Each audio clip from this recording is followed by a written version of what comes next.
ដើមឈើស្នេហ៍នេះហើយដែលអ្នកយល់ចិត្តខ្ញុំដឹងពីអារម្មណ៍ដែលខ្ញុំស្មោះគេធ្លាប់បានសន្យា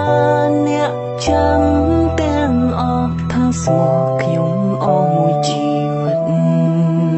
អស់ដើមឈើស្នេហ៍អើយមិនដេចអ្នកប្រងើយម្លេះដឹងទីខ្ញុំកំពុងខូចចិត្តគេដឹងថា